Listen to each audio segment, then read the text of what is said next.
한국은행이 오늘 기준금리를 전격 인하했습니다. 가계부채 억제를 위해 지난해 말 금리를 올린 지 반년 남짓 만에 다시 금리 정책의 향방이 바뀐 겁니다. 금리 인하가 부동산 시장에 미칠 영향에 관심이 모입니다. 전문가들은 대출 규제가 여전해 부동산 시장에 미치는 영향은 제한적일 것이라고 말합니다.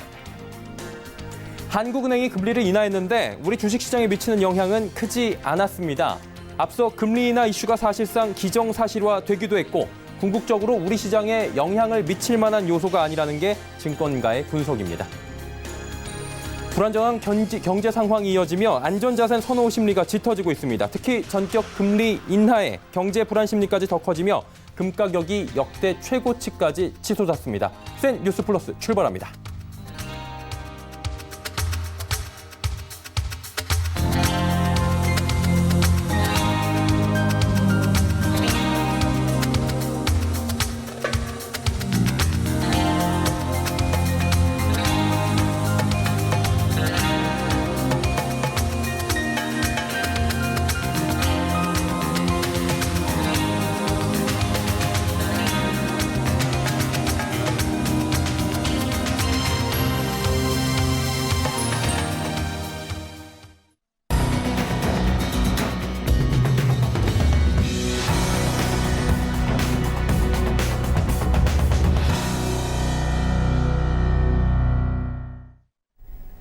시청자 여러분 안녕하십니까? 센 뉴스 플러스 서정덕입니다.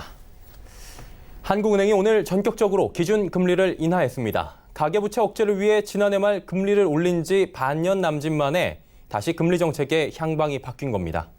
올해 성장률 전망치도 2.5%에서 석 달 만에 2.2%로 하향 조정됐습니다. 그만큼 대내외 경제 여건이 빠르게 악화되고 있기 때문입니다. 보도에 고현정 기자입니다. 한국은행이 오늘 금융통화위원회를 열고 기준금리를 현행 1.75%에서 1.50%로 0.25%포인트 인하했습니다. 이는 2016년 6월 이후 3년 1개월 만의 인하로 지난해 11월 기준금리가 0.25%포인트 인상된 뒤 8개월 만에 한은의 금리 기조가 바뀐 겁니다. 이번 결정이 미국의 금리 결정을 지켜본 이후 금리 행보를 결정해오던 전례를 깬 데다 오는 8월 인하를 예상하는 전문가들이 더 많았던 만큼 이례적이라는 분석입니다. 가장 주된 인하 배경으로는 미중 무역 분쟁과 한일 무역 갈등 격화 등 대외 여건 악화로 인한 수출과 설비 투자 회복 지연 등 경기 부진이 꼽힙니다.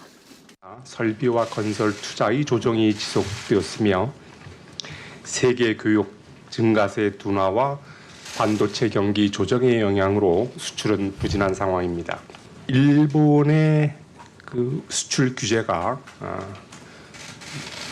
소위 우리 성장이라든가 하는 여러 거시경제를 전망할 때 그 거시경제 평가에 어느 정도는 부분적으로나마 반영되어 있다. 제가 이렇게 이 총재는 아울러 앞으로의 대외 여건도 낙관하기 어렵고 물가도 수요 압력이 예상보다 미약하다며 향후 완화적인 통화 기조를 계속해서 가져갈 것을 시사했습니다.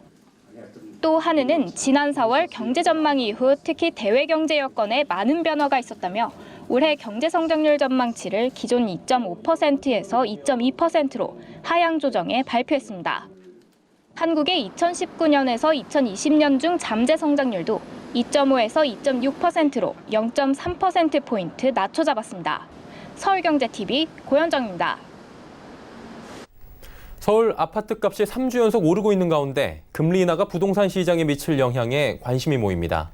전문가들은 유동성 자금이 부동산에 유입될 가능성이 있다면서도 대출 규제가 여전해 시장에 미치는 영향은 크지 않을 것으로 관측하고 있습니다. 이자는 싸졌지만 돈 빌려 집 사긴 어렵다는 얘기입니다. 정창신 기자입니다. 오늘 한국감정원에 따르면 이번 주 서울 아파트값은 전주보다 0.01% 올랐습니다. 3주 연속 오른 건데 상승폭은 줄었습니다. 이주열 한국은행 총재는 이날 금융통화위원회 직후 열린 기자간담회에서 최근 집값 상승이 금리 인하에 대한 기대감도 있었을 것으로 분석했습니다. 금리 인하에 대한 기대도 어느 정도 영향을 미쳤을 것이라고는 저희들이 생각을 하고 있습니다. 상황이 이렇자 정부는 민간 택지에도 분양가 상한제를 도입하는 추가 규제에 나설 예정입니다. 업계에선 금리 인하가 단행되자 부동산 시장에 어떤 영향을 미칠지 관심이 큰 상황. 일부에선 유동성 자금이 부동산 시장에 유입될 가능성을 점치고 있지만 대출 규제가 여전해 빚내 집 사기는 어렵다는 분석입니다. 오히려 저금리가 예금금리가 낮아지기 때문에 유동성 자금이 부동산 시장으로 들어올 가능성은 있습니다. 그러나 부동산 시장의 규제가 강하기 때문에 이번 0.25포인트 기준금리 내린 것이 부동산 시장에 미치는 영향은 크지 않을 거라고 생각이 됩니다. 수익형 부동산 시장에 미치는 영향도 제한적일 거란 관측이 나옵니다. 일부 수요가 상가와 오피스텔 등 수익형 부동산으로 옮겨갈 수 있지만 상가 임대차 보호법 강화와 오피스텔 대량 입주를 통한 공급 과잉으로 역세권 등 일부 시장에 제한될 것이란 전망입니다.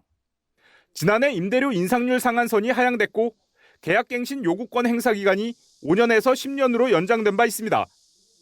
금리 인하에 따라 기존 대출자들은 금리 인하 요구권을 활용하거나 낮은 금리를 찾아 대환대출로 이동하는 움직임도 나타날 것으로 분석됩니다. 서울경제TV 정창신입니다. 한국은행이 금리 인하를 단행했음에도 불구하고 우리 주식시장에 미치는 영향은 크지 않았습니다. 앞서 금리 인하 이슈가 사실상 기정사실화됐기도 하고 궁극적으로 우리 시장에 영향을 줄 만한 요소가 아니라는 게 증권가의 분석입니다. 양한나 기자의 보도입니다. 오늘 코스피 지수는 금리 인하 이슈에 크게 흔들리지 않는 모습을 보였습니다. 개장과 동시에 하락 출발한 코스피는 금리 인하 소식이 전해진 오전 10시를 기해 소폭 반등세를 보였지만 이내 하락세로 돌아섰습니다. 코스닥 역시 동반 하락세를 보였습니다. 업계 전문가들은 한은의 금리 인하 시점이 예상보다 빠르긴 했지만 금리 인하 단행은 기정사실화돼 있었기 때문에 크게 영향을 미치지 못했다고 설명했습니다. 애초에 금리 인하 이슈가 시장에 미치는 영향력이 적다는 분석도 나옵니다. 국내 산업 구조가 수출 위주인 만큼 우리 증시를 좌우하는 건 정부 정책이 아닌 대외 변수에 있다는 설명입니다. 금리 인하 이슈 때문에 잠깐 움직이긴 했지만 자체적인 변수가 시장에 큰 영향을 주지 않기 때문에 전체적으로 보합권 혼조세를 보이고 있는 거고, 특히 미중 간 무역 분쟁, 한일 간 무역 마찰, 미국 연준의 금리 인하 여부가 여전히 시장의 불확실성으로 작용하고 있습니다.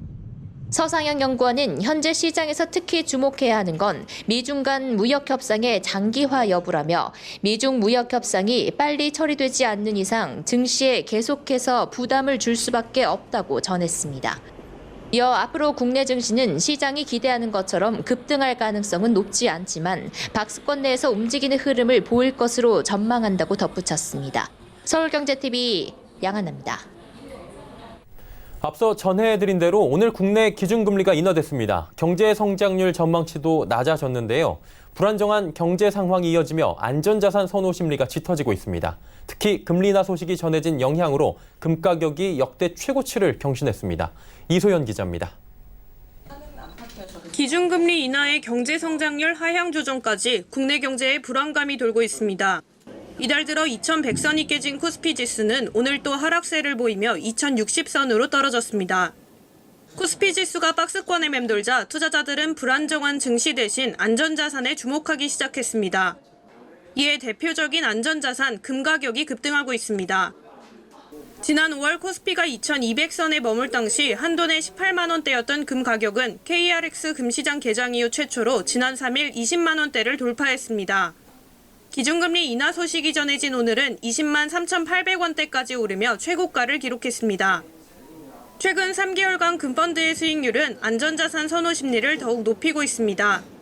펀드 평가사 FN가이드에 따르면 오늘 기준 금펀드의 최근 3개월 수익률은 테마펀드 중 최고입니다. 이 기간 금펀드는 12.60% 수익률을 달성했지만 국내 주식 ETF는 마이너스 8.01%, 레버리지 펀드는 마이너스 16.48%, 삼성그룹 펀드는 마이너스 6.14% 등 마이너스 수익률을 기록했습니다. 플러스 수익률을 낸 펀드와 비교해도 금펀드의 수익률은 두세 배가량 더 높습니다.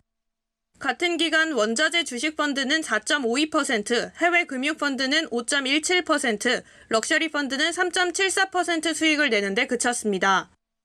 한은의 기준금리 인하까지 더해지면서 더욱 불안해진 국내 경제, 투자자들의 안전자산 선호 심리는 한동안 이어질 것으로 보입니다. 서울경제TV 이소연입니다.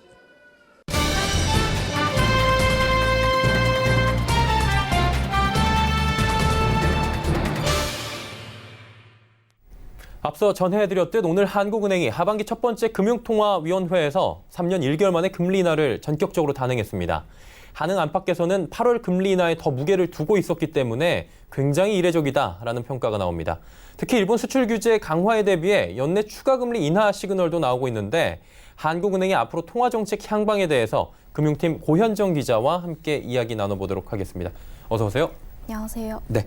일단 금리 인하가 불가능하다라는 기조가 있었는데 8개월 만에 전격적으로 기조를 바꿨거든요. 이유가 어디 있다고 보십니까?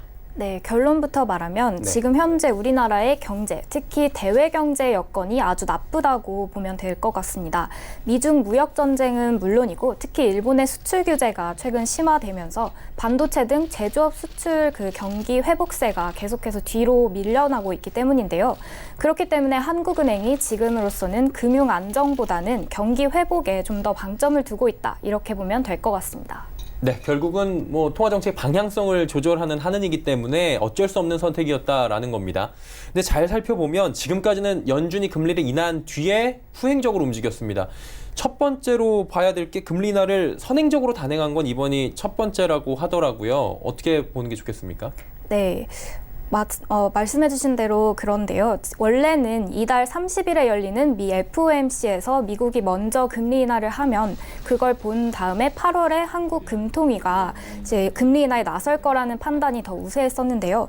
이제 오늘 이렇게 금리 인하를 단행을 하게 되면서 시장도 잠시 놀라는 모습을 보이기도 했습니다.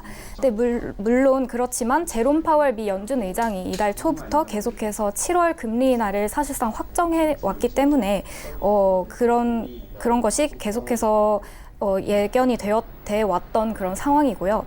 또 가계부채 증가세도 현재로서는 둔화하는 모습이기 때문에 한은이 금리 인하를 결정하는 데 있어서 큰 부담은 없는 상황이었다는 분석도 나옵니다. 네, 결국에는 경제 상황이 지금 대응하지 않으면 안 되는 상황이다라고 지속적으로 이야기가 나올 수밖에 없는 건데 그렇다면 대외 경제 여건이 얼마나 지금 악화되고 있고 심각하다는 겁니까? 네, 일본이 우리나라를 정말로 화이트리스트에서 제외를 시키고 또 반도체 이외의 다른 주요 산업까지 수출 규제 강화를 단행하는 경우에 이제 우리나라 경제 성장률이 올해 0.8%까지 떨어질 수 있다는 연구 보고서가 나오기도 했는데요. 이제 해당 보고서를 작성한 연구원의 분석 들어보시죠. 올해 하반기 내내 이제 10%씩 전년 동기 대비 줄어드는 게 이어지면은 이제 반도체 쪽에서만 0.4%포인트 정도 깎이는 효과가 있어요. 주요 다른 업종들에 대해서 생산량이 또 10%씩 감소를 한다라고 가정을 하면 그게 이제 하반기까지 간다라고 가정을 하면 이제 총 다 합쳐서 0.8%포인트 이제 깎이는 효과가 있어요.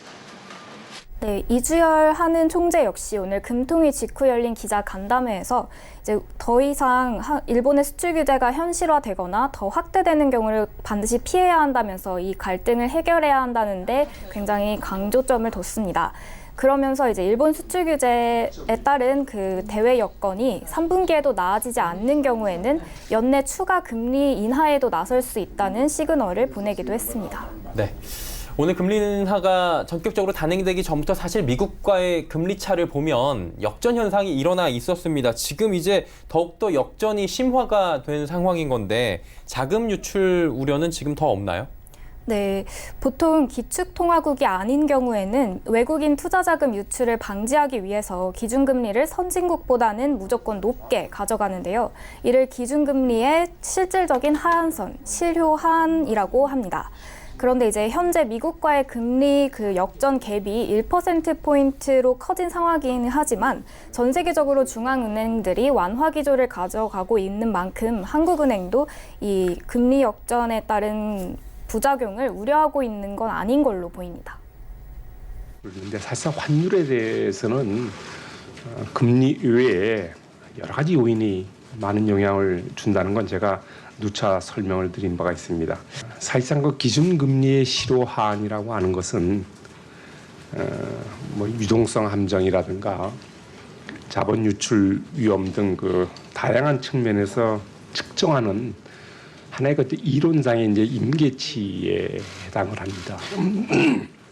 근데 실효 하한이라고 하는 것은 추정 방법에 따라서 레인지가 좀 큰 게 사실이고 그래서 네, 이주열 총재 이야기까지 듣고 왔는데 살펴본 대로라면 한일 간의 무역 갈등이 심화가 되고 있고 미중 간의 무역 분쟁이 지금 격화가 되고 있는 이 상황에서 3분기 안에 이런 갈등들이 해결이 되지 않으면 2.2% 경제 성장률도 어려워 보인다는 게 안팎의 주장이고요. 그러다 보니 경기 부양과 재정 통화 정책을 함께 정부가 면밀하게 모니터링하고 또 애써야 한다는 게 내외각의 시각인 것 같습니다. 오늘은 금융팀의 고현정 기자와 이야기 나눠봤습니다. 고맙습니다. 고맙습니다.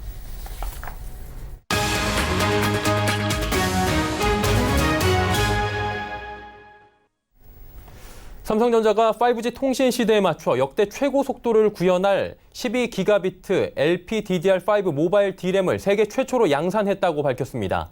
이달 말부터 양산해 차세대 플래그십 스마트폰 메모리 시장을 선점하고 고객들의 공급 확대 요구에 빠르게 대응해 나간다는 전략입니다.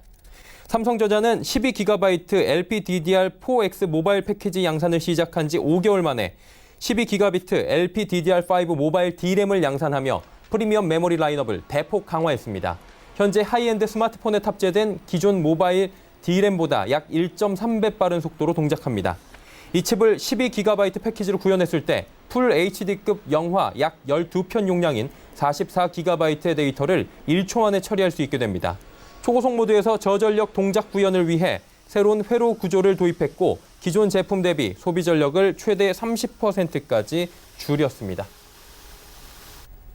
올해 양파값이 떨어져 농민들이 울상입니다. 이에 정부와 지자체에서 발벗고 나서 양파를 많이 먹자는 운동을 진행하고 있는데요.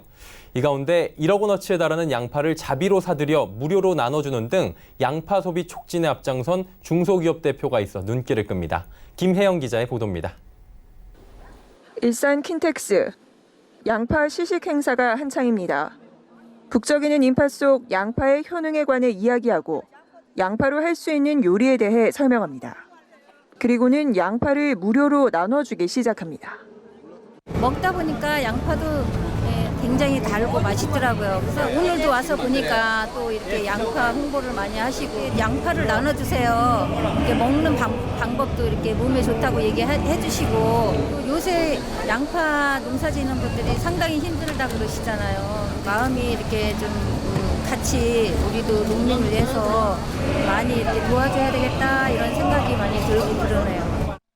양파가 풍년이라 가격이 급락하면서 농민들의 시름이 깊어지자 국내 수제화 업계 1위인 바이네르 김원길 대표가 양파 소비 촉진에 팔을 걷어붙였습니다. 1억 원어치에 달하는 양파를 사들여 양파 농가 돕기에 앞장선 겁니다. 요즘에 그 양파가 굉장히 풍년이 들었습니다. 풍년이 들었으면 이걸 먹어줘야 됩니다. 70여 개 매장에서 이게 매일 오시는 방문하시는 분들한테 나눠드리고 있습니다. 저한테 농촌을 이렇게 생각해줘서 고맙다고 또 여기저기서 또 감사의 문자도 많이 받고 요즘에 부자 된 기분입니다, 제가. 현재 바이네르는 전국 70개 매장에서 방문 고객들을 상대로 자색 양파 800g에서 1kg씩을 무료로 나눠주고 있습니다. 김 대표는 양파 가격 하락으로 어려움을 겪고 있는 생산 농가에 작은 힘이나마 보태고 싶다며 여건이 될 때까지 양파 무료 나눔 행사를 진행한다는 계획입니다. 서울경제TV 김혜영입니다. 대한건설협회는 정성호 더불어민주당, 박명재 자유한국당 의원과 함께 국회 도서관에서 민자사업의 새로운 방향 정립과 제도 개선을 위한 토론회를 열었습니다. 이번 토론회는 민자사업의 과거와 현재를 짚어보고 사업 활성화를 위한 제도 개선에 관해 논의하고자 마련됐습니다. 정성호 의원은 개회사에서 민자사업 활성화를 위해선 사업에 대한 각종 규제를 개선하고 국민의 지지와 신뢰 확보가 중요하다고 강조했습니다. 유주현 대한건설협회장은 이번 토론회가 민자사업에 대한 부정적 인식이 전환될 수 있는 계기가 되길 바란다며 사업이 합리적으로 운영될 수 있도록 힘쓰겠다고 밝혔습니다. 이날 토론회에선 정성봉 서울과기대 교수와 홍성필 삼보기술단 민간투자연구소장이 주제 발표에 나섰습니다. 손해보험협회가 혁신적인 아이디어를 갖고 창업하는 청년 스타트업을 돕습니다. 손해보험 사회공헌협의회가 지원하는 청년 혁신창업 지원사업 스타트업 둥지 성과 공유회가 17일 개최됐습니다. 스타트업 둥지는 손보업계가 지난해 9월부터 추진 중인 창업 지원 사업입니다. 국내 최초로 주거와 사무가 모두 가능한 복합 창업 공간을 제공하고 있는 점이 특징입니다. 지난 1년간 스타트업 둥지가 배출한 총 40개 스타트업들은 그동안 전체 약 25억 원 규모의 국내외 매출, 투자 유치 실적과 다양한 지적재산권 등록 및 수상 등의 성과를 거두고 있습니다. 이번 성과 공유회에서는 우수팀 8팀 중 3개 팀에 총 5천만 원의 상금이 지급됐고 제품 전시와 일반 참가자 대상 피칭 대회 등 현장 이벤트가 진행됐습니다. 김용덕 손해보험협회장은 새로운 제품과 기술을 개발하고 있는 청년 스타트업들이야말로 앞선 기업들이 가장 두려워해야 할 경쟁 상대라며 청년 창업가 여러분이 스타트업 기업을 성공적으로 일궈나갈 수 있도록 최선을 다해 지원하겠다고 말했습니다. 하반기부터는 인슈어테크 등 4차 산업혁명 분야에 도전하는 스타트업을 지원하기 위한 인슈어테크 랩을 마련해 지원을 확대합니다. 모집 공고는 주거, 사무통합형 창원 지역사업 스타트업 둥지 홈페이지에서 8월부터 확인할 수 있습니다.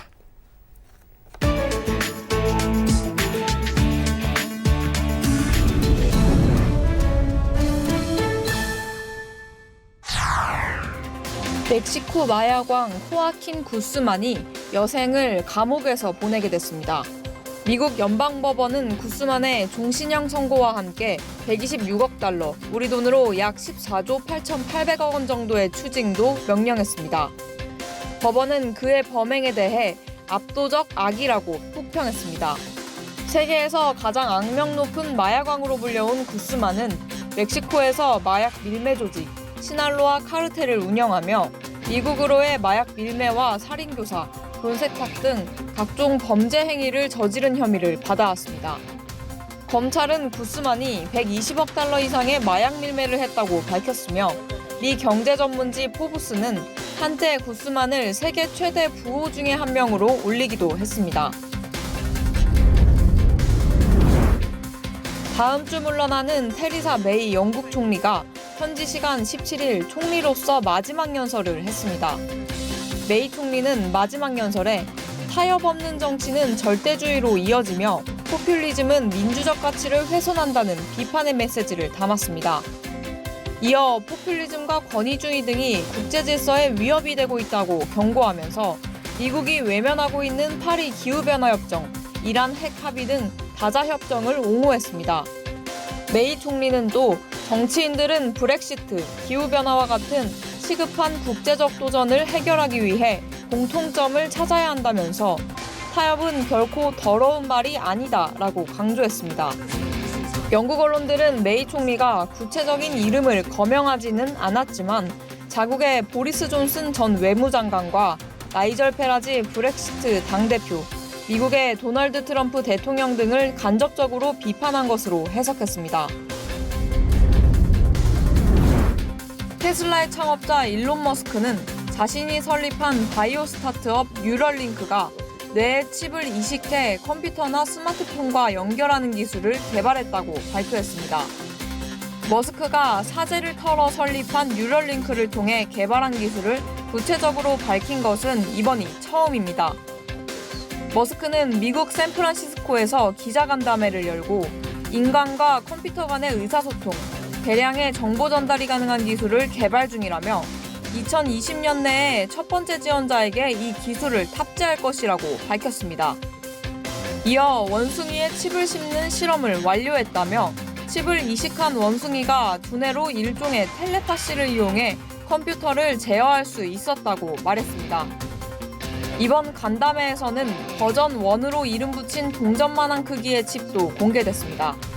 머스크는 이 칩을 이식하면 뇌졸중 등 심각한 뇌 손상을 입은 환자들을 도울 수 있고 진보하는 인공지능 기술과 인간이 연결될 수 있을 것이라고 주장했습니다. 미국 텍사스의 스타트 기업인 리프트는 올해 말 조종사 면허 없이 조이스틱으로 조종할 수 있도록 설계한 1인승 전기 비행기를 판매할 계획입니다. 이 비행기는 양력을 생산하기 위해 여러 개의 회전식 로터를 가진 드론과 매우 흡사하게 생겼지만 크기가 훨씬 크고 승객을 위한 좌석이 있습니다. 특히 이 비행기는 사람을 태울 수 있을 정도로 크지만 무게는 200kg도 채 안 되는 초경량급 항공기입니다. 미 연방 항공당국의 규정에 따르면 초경량급은 면허 없이도 비행될 수 있습니다. 리프트의 설립자 매트 차세는 누구나 날 수 있는 미래를 상상한다면서 우리는 항공혁명의 막바지에 있으며 전기차가 운전의 미래가 되듯이 전기 항공기도 비행기의 미래가 될 것이라고 말했습니다. 인류의 달 착륙 50주년을 기념해 달에 첫 발을 디딘 우주인 닐 암스트롱의 우주복이 미국 워싱턴 DC의 국립항공우주박물관에 공개됐습니다. 닐 암스트롱의 우주복이 일반에 전시되는 것은 13년 만입니다. 미 국립항공우주박물관에서 진행된 기념식에는 닐 암스트롱의 아들 릭 암스트롱을 비롯해 마이크 펜스 미 부통령 등이 참석했습니다.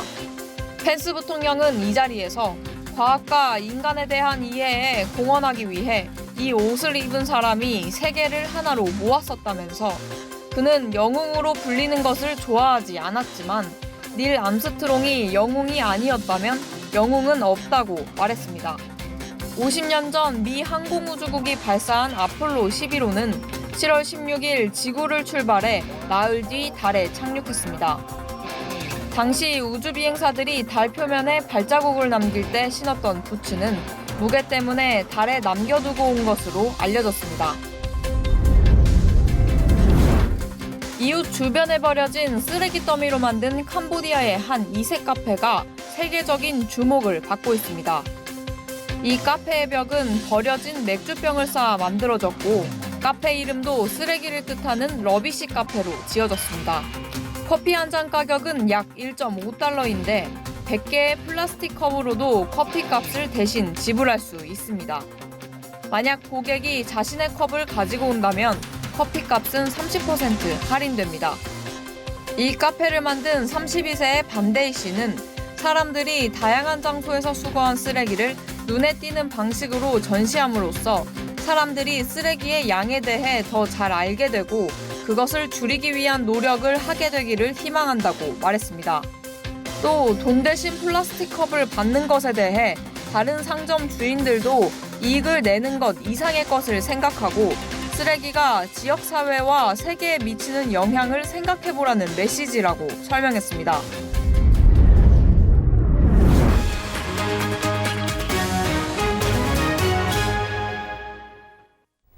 센 뉴스 플러스 마칩니다. 함께해 주신 여러분 고맙습니다.